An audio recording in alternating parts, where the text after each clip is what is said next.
গণমাধ্যম পুড়িয়ে দেয়া বা হাদিকে হত্যার অর্থ গণতন্ত্র নয়।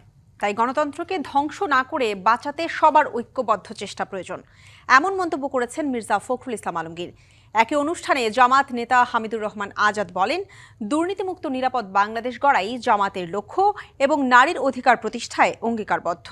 এনসিপির আহ্বায়ক নাহিদ ইসলামের অভিযোগ, আওয়ামী লীগের ভোট নেয়ার জন্য প্রতিযোগিতায় নেমেছে বিএনপি জামাত।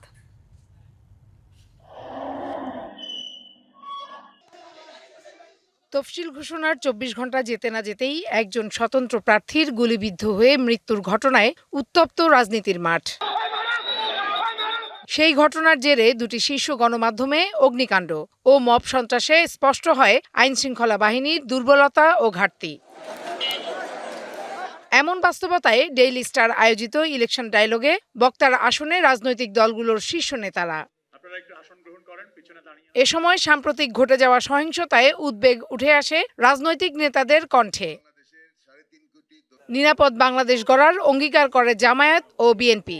নারীর সচেতনতা, সামাজিক সচেতনতা লাগবে, আইনি পদক্ষেপ লাগবে, এগুলোকে আমরা এনশিওর করব যাতে এই অতীতের ইতিহাসের পুনরাবৃত্তি না ঘটে। তার হলো নারীর কর্মসংস্থান এবং তার অর্থনৈতিকভাবে স্বাবলম্বী করার জন্য আমরা কতগুলো প্রকল্প চিন্তা করেছি। নারীর জন্য আলাদা প্রকল্প। ছাত্রগণ অভ্যুত্থানের মধ্য দিয়ে হার্টের যত্নে বিশ্বসেরা ক্যানোলা তেল এখন বাংলাদেশে। এই নির্বাচনের একটা সুযোগ সৃষ্টি হয়েছে। দুর্ভাগ্যক্রমে সেই সুযোগটাও যেন আমরা অলমোস্ট হারাতে বসার উপক্রম হয়েছে। গত কয়েক মাসে এবং বিশেষ করে কয়েকদিনে যে ঘটনাগুলো ঘটল, এই ঘটনাগুলোতে মানুষ কিন্তু অনেক উদ্বিগ্ন হয়ে উঠেছেন এবং মানুষ ভাবছেন, আবার নতুন করে ভাবছেন যে নির্বাচনটা আদৌ হবে কি। তবে বিএনপি জামায়াতকে অভিযোগের মুখে দাঁড় করায় এনসিপি।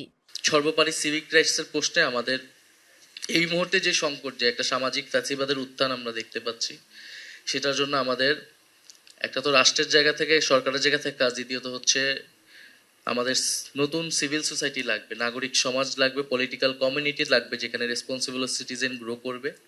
আইনশৃঙ্খলা বাহিনী হিসেবে র্যাব নিষিদ্ধের প্রশ্নে নিজেদের ভাবনা তুলে ধরেন তারা। Decentralisation of power, administrative and political power, even the state apparatus, সেটাকে বিকেন্দ্রীভূত করতে হবে।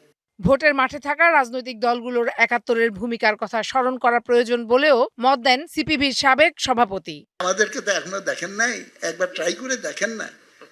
আমি বলবো ৭১ সালে দেখেছি প্রভিন্সিয়াল গভর্নমেন্টের 4টা মন্ত্রী ছিল, আপনাদের ৩০ লক্ষ মানুষকে হত্যা করেছে। Farhana Juthi, DBC news, Dhaka.